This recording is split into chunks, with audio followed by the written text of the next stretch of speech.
اللہ کے سوا کسی اور کی اطاعت جس سے اللہ کی معصیت لازم آتی ہو، شرک۔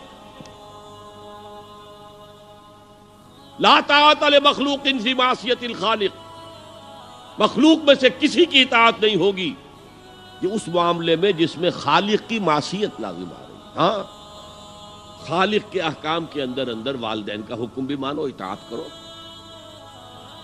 اساتذہ کا حکم مانو، کسی اور کو اپنا لیڈر مانا ہے اس کا حکم مانو، لیکن ناٹ بیونڈ وہ جو سرکل ہے کتاب و سنت کا، اس سے باہر نہیں۔ لا طاعت لمخلوق فی معصیت الخالق، یہ آپ الجبرے کے فارمولے کے طور پر اپنے سامنے رکھیے۔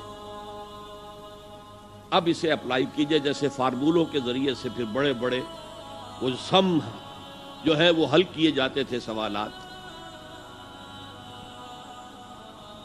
صبح کا وقت ہے، آنکھ بھی کھلی ہے، کوئی اذان کی آواز بھی کان میں آئی ہے، آپ کا نفس کہتا ہے ابھی سو جی۔ آپ نے اپنی چادر یا کمبل کو درست کیا اور کروٹ لی اور سو گئے۔ یہ کیا ہے؟ آپ نے کس کا حکم پیچھے پھینکا اور کس کا حکم مانا؟ اللہ کے حکم کو پیچھے پھینک دیا، نفس کے حکم کو آگے رکھا۔ یہ شرک، اس شرک کو جاننے والے بہت کم ہیں۔ مولانا روم نے خوب کہا تھا، نفس ما ہم کم ترس فرعون نیست لیکن ایراعون نیست۔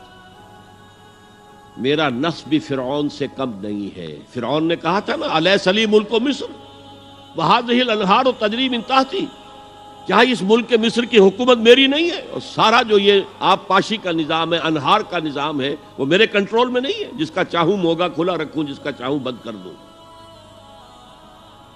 یہ تھا خدائی کا دعویٰ، انا ربکم الاعلی۔ تو مولانا روم کہتے ہیں میرا نفس بھی اس سے کمتر نہیں ہے۔ وہ کہتا یہ جسم میرا ہے، اس پر میرا حکم چلے گا، میں نہیں جانتا کون اللہ کون رسول، کیا حرام کیا حلال۔ تو فرعون سے کم تو نہیں ہے میرا نفس، لیکن ایراعون اس کی بہت مدد تھی، فوج تھی، لاؤ لشکر تھا، تو اس نے زبان سے بھی کہہ دیا کھل کر انا ربکم الاعلی۔ میں مسکین ہوں، غریب ہوں، میرے پاس کوئی طاقت نہیں ہے، میں زبان سے تو کچھ نہیں کہہ سکتا، اندر سے میرا نفس یہی کہتا۔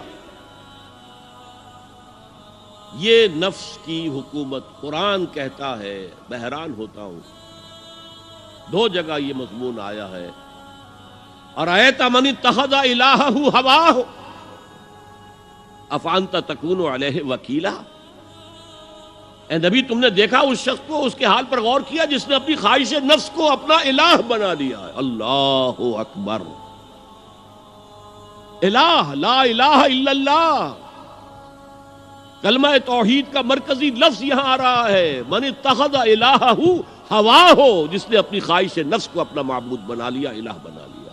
افانت تکون علیہ وکیلا، کیا آپ ایسے شخص کی کوئی ذمہ داری لے سکتے ہیں؟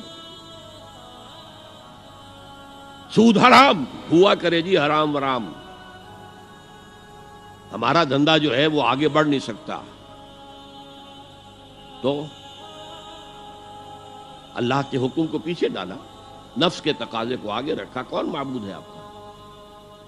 نام عبداللہ رکھیے، نام عبد الرحمن رکھیے، ہے عبد النفس، نفس کے بندے، نفس کے غلام۔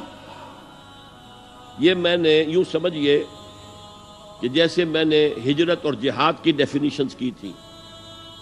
ہجرت کا بیس کیا ہے؟ پوچھا گیا ایو الہجرت افضل یا رسول اللہ، اے اللہ کے رسول بتائیے سب سے اعلیٰ ہجرت کون سی ہے، افضل؟ فرمایا ان تہجر ما کرہ ربک، ہر اس چیز کو چھوڑ دو جو تمہارے رب کو پسند نہیں۔ آج رات ہی سے آپ ہجرت شروع کر سکتے ہیں۔ جائزہ لیجئے کیا کیا چیزیں میری زندگی میں خلاف شریعت ہے، تو اللہ کو ناپسند ہے، فیصلہ کیجئے کہ آج کے بعد نہیں ہوگی۔ ہجرت شروع ہو گئی، افضل الہجرہ، سب سے افضل ہجرت شروع ہو گئی۔ لیکن ٹاپ پر لے جائیے تو یہ ہجرت جب اللہ کے دین کو قائم کرنے کی جدوجہد اس مرحلے پر آ جائے کہ اب باطل کے ساتھ ٹکراؤ ہے اور اب چاہیے کہ ساری قوت ایک مرکز پر جمع ہو جائے، ہجرت فرض کر دی گئی، وہ ہجرت گھر بار چھوڑ کر، اہل و عیال کو چھوڑ کر، اور مکے کے بھیڑیوں کے رحم و کرم پر چھوڑ کر اپنے گھر والوں کو جو لوگ ہجرت کر کے آئے، حکم تھا۔ ہجرت مدینہ فرض تھی، ہجرت حبشہ فرض نہیں تھی، صرف اجازت تھی کہ جن سے سختیاں نہیں جھیلی جا رہی مزید وہ چلے جائیں۔ تو ہجرت کا یہ ابتدائی نقطہ، انتہا یہ جہاد، المجاہد من جاہد نفسہ، جہاد تو یہاں سے شروع ہو گیا، اپنے نفس کے خلاف جہاد کرنا۔ صبح نفس نے کہا ابھی سو جاؤ، آپ نے نفس کی بات کو رد کیا، اپنا کمبل اٹھا کے پھینکا، اٹھے، وضو کیا، نماز کے لیے آپ مسجد چل دیے، آپ نے جہاد کیا نفس کے خلاف۔ یہ افضل الجہاد ہے، اور سب سے چوٹی اوپر یہ ہے کہ جب وہ حق و باطل